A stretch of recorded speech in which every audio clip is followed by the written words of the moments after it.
여러분은 정말 나는 행복합니다, 이 노래를 부르고 있습니까? 이 노래를 부르고 있다면 그 노래의 이유가 무엇입니까? 오늘 본문은 이집트를 탈출한 이스라엘 백성에게 하나님께서 들려주시는 말씀입니다. 하나님의 백성으로 하나님께서 주시는 자유를 항유하며 살아가는 그 근거를 말씀해 주는 것이지요.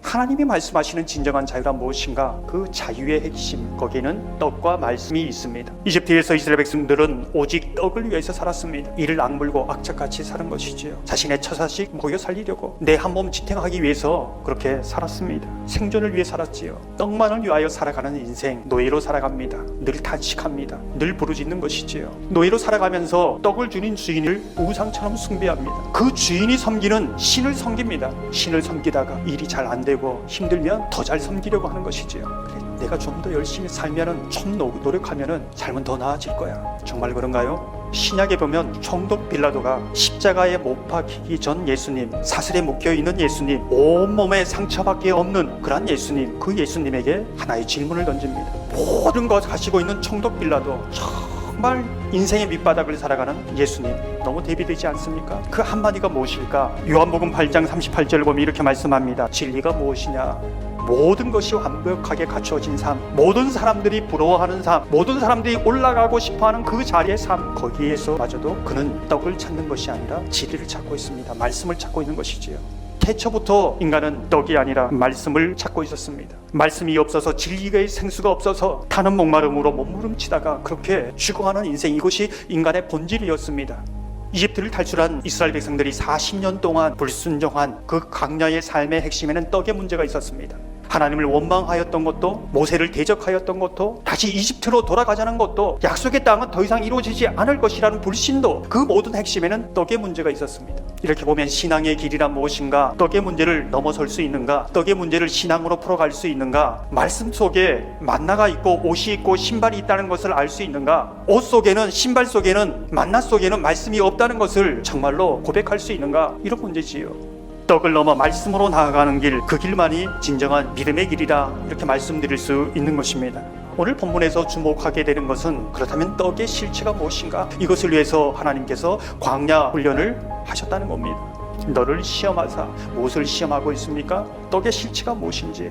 이 시험한다라는 이 단어를 성경 제일 먼저 사용하고 있는 것이 창세기 22장 아브라함의 시험입니다. 아브라함에게 이삭을 번제로 바치라는 시험이지요. 동일한 문제이고 시험입니다. 사실 하나님께서 아브라함에게 주신 최고의 선물은 이삭이었습니다. 하나님만이 주실 수 있는 것이지요. 이삭을 주신다는 것은 하나님은 모든 것을 주실 수 있는 분이요, 전능하신 하나님이라는 것을 말해줍니다. 그런데 무엇이 문제였을까요? 하나님께서 주신 선물 이삭에 집착하다 보니 이삭이 하나님이 되었습니다. 이제는 이삭을 위하여 하나님을 섬깁니다. 더 열심히 섬기는 것은 또 하나의 이삭을 얻기 위해서 하나님을 섬기는 것이지요. 하나님 섬기는 것이 하나님의 안에서 평안을 누리고 자유를 누리고 정말 친밀한 사랑의 관계가 아니라, 이제는 이삭을 얻기 위해서 또 이 이삭을 하나님께서 뺏어가지 않을까, 불편한 관계 속에서 나가는 것이지요. 하나님이 두려움을 해결해 주는 분이신데 이제는 두려운 존재가 되어버린 겁니다. 하나님께서 이삭을 바치라고 했을 때 이것만은 안 된다, 정말 하나님 이것만은 안 됩니다, 이 부분이 이제 드러난 것입니다. 다 되는데 이것만은 안 됩니다.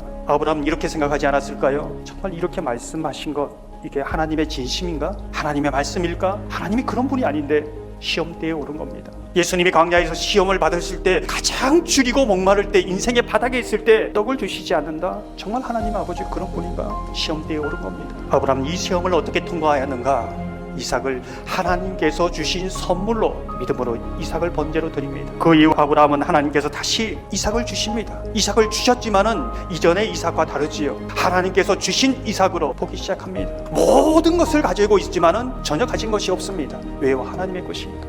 말씀으로 떡을 풀어갑니다. 떡과 말씀이 분리되지 않고 하나의 사건으로 보여지기 시작합니다. 떡이 복이 되는 사건이요, 떡이 감사가 되고 찬양이 되는 사건이요, 떡으로 인해 정말로 풍성한 삶을 누리는 사건이다, 이렇게 볼 수 있습니다.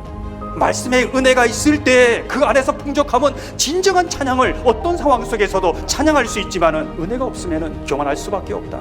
저와 여러분은 오늘 본문을 보면서 다시 한번 묻습니다.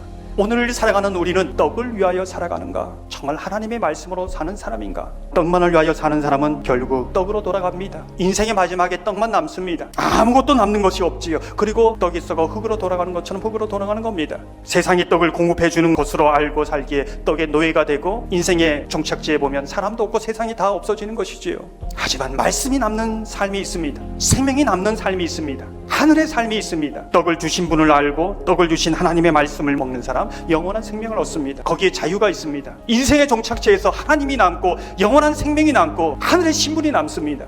내가 오늘 말씀을 듣고 말씀의 은혜가 있다면 하나님의 은혜를 기억하며 기억의 땅을 살아간다는 것입니다. 광야 같은 삶이라 할지라도 말씀의 은혜가 있으면 약속의 자녀로 약속의 땅을 향하여 나아간다는 것입니다. 하나님의 말씀의 은혜가 있으면 이것이 하나님이 나를 시험하는, 나를 흔드는 그런 두려운 하나님이 아니라 두려움을 해결해 주시는, 마침내 복으로 인도해 주시는 그 하나님을 바라보며 걷게 된다는 것이지요. 사랑하는 성도 여러분, 저와 여러분이 떡이 아니라 말씀으로 사는 그러한 삶이 되기를 바랍니다. 말씀으로 인하여 떡이 감사가 되고 풍족함이 되고 찬양이 되는 은혜의 삶이 되기를 주님의 이름으로 축원합니다.